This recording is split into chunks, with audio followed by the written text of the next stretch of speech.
ఆ ఎమ్మెల్యే అంతకుముందు ఉత్సాహవంతుడు, అంతకుముందు ప్రజల ప్రేమను పొందినవాడు, అంతకుముందు రాజగోపాల్ అంటే ఆయనకేం తక్కువ అని చెప్పేటువంటి నాయకుడు ఈ 3.5 సంవత్సర కాలంలో పడుతున్నటువంటి బాధ, అనుభవిస్తున్న వేదన, అవమానపరుస్తున్న తీరును భరించలేక నా నియోజకవర్గం బాగుపడాలంటే రాజీనామా తప్ప మరో మార్గం లేదని ఇవాళ ఆ పార్టీకి రాజీనామా చేసి రాబోయే కాలంలో ఈ దేశంలో భవిష్యత్తున్న పార్టీ భారతీయ జనతా పార్టీ మాత్రమేనని, కేసీఆర్ను ఓడగొట్టగలిగే సత్తా శక్తి భారతీయ జనతా పార్టీకి మాత్రమే ఉందని, నేను ఈ పార్టీలో కాంగ్రెస్ పార్టీలో ఉంటే నా ప్రజల్ని కాపాడుకోలేకపోతున్నా, ఈ తెలంగాణ ప్రజల ఆశయాలను నెరవేర్చలేకపోతున్నా అని చెప్పి భావించి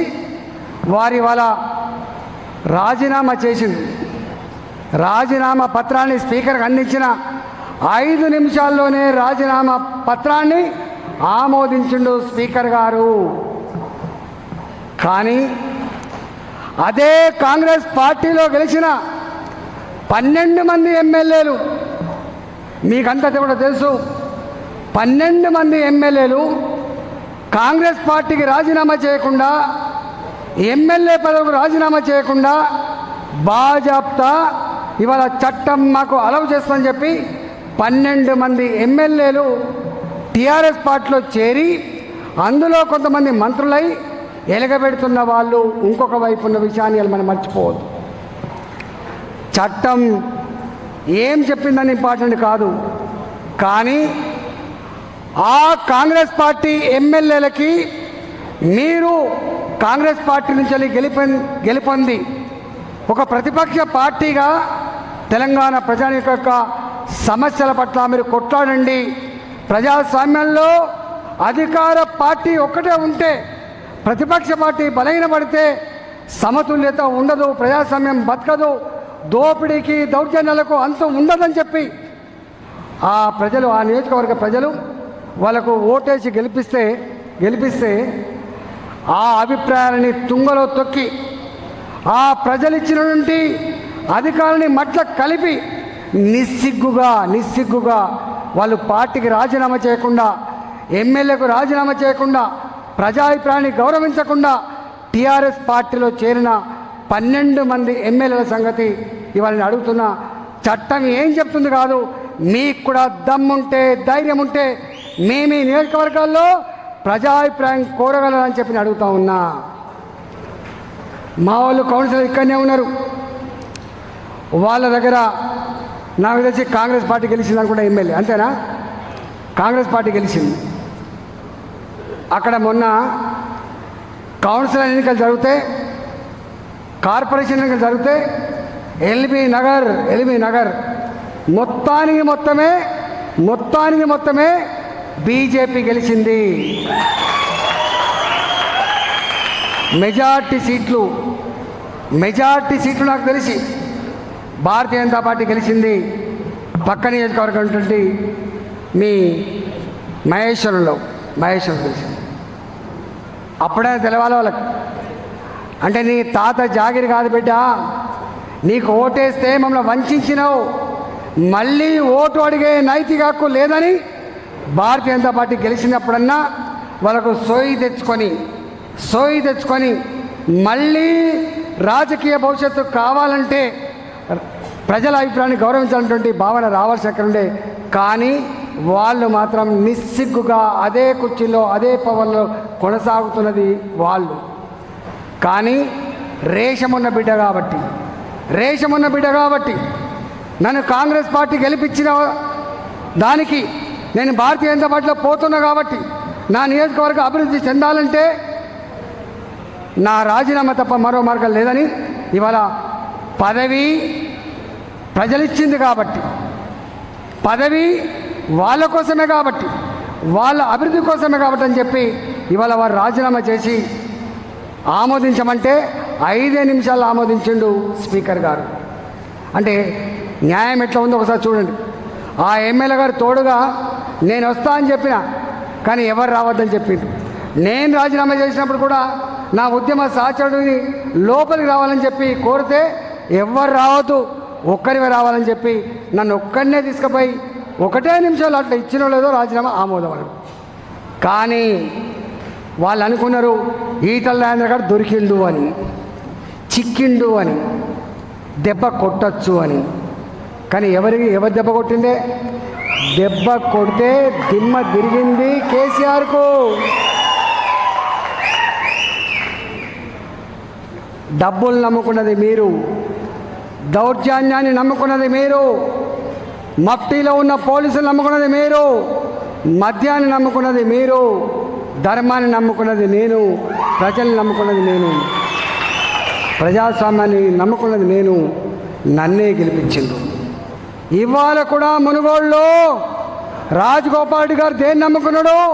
ప్రజాస్వామ్యాన్ని నమ్ముకున్నాడు, ప్రజాస్వామ్యాన్ని నమ్ముకున్నాడు, ధర్మాన్ని నమ్ముకున్నాడు. మునుగోడు ప్రజలు నమ్ముకున్నాడు. తెలంగాణ ప్రజల ఆత్మగౌరవ బావుట నిలిపాలన్నటువంటి కర్తవ్యాన్ని భుజం మీద ఎత్తుకున్నాడు. తప్పకుండా మునుగోడులో కూడా హుజురాబాదులో ఏ తీర్పు అయితే వచ్చిందో ఇవాళ మునుగోడులో కూడా గదే తీర్పు వస్తారనే విషయం మర్చిపోవద్దు.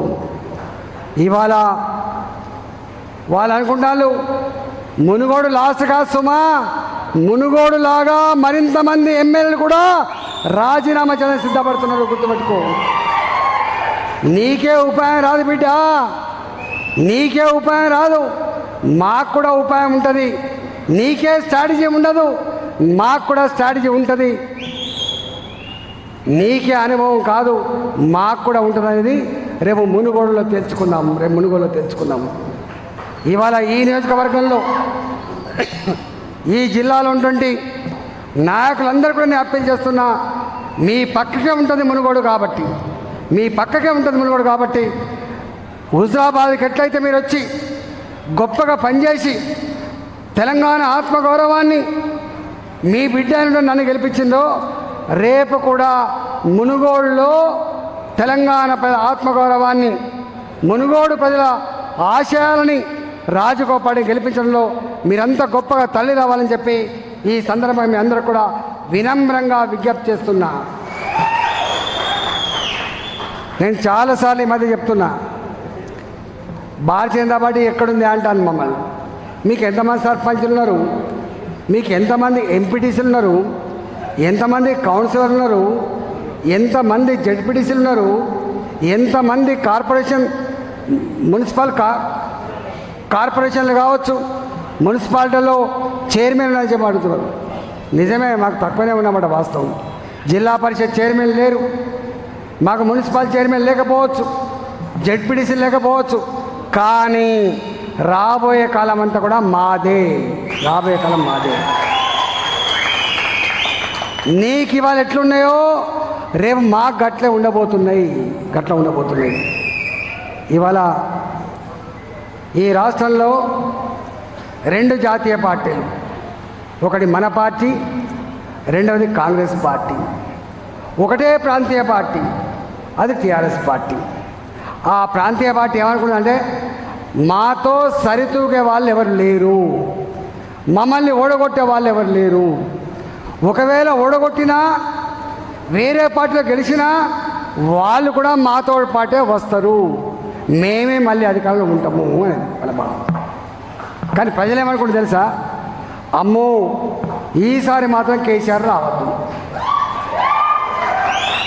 ఒకవేళ కేసీఆర్ వస్తే రాసి రంపాన పెట్టుడే కాదు, ఇవాళ ప్రతి ఇంట్లో పుట్టే బిడ్డ మీద 1,25,000 అప్పుతో పుడుతున్నారు.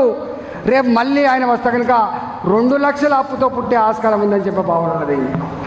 ధనిక రాష్ట్రం అని చెప్పే ఈ రాష్ట్రంలో, సంపద కొదలని చెప్పే ఈ రాష్ట్రంలో, మన నిధులు మనకే అని చెప్పే ఈ రాష్ట్రంలో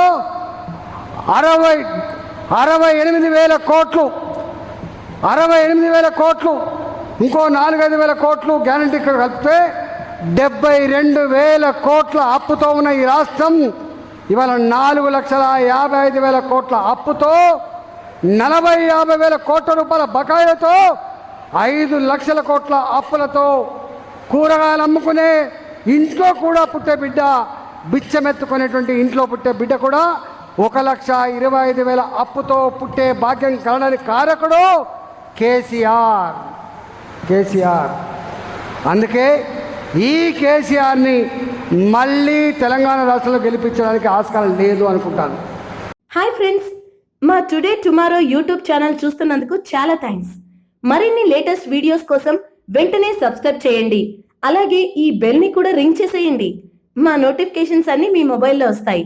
అలాగే మా వీడియోస్ మీకు నచ్చితే లైక్ చేయండి, షేర్ చేయండి, నచ్చకపోతే కామెంట్ చేయండి.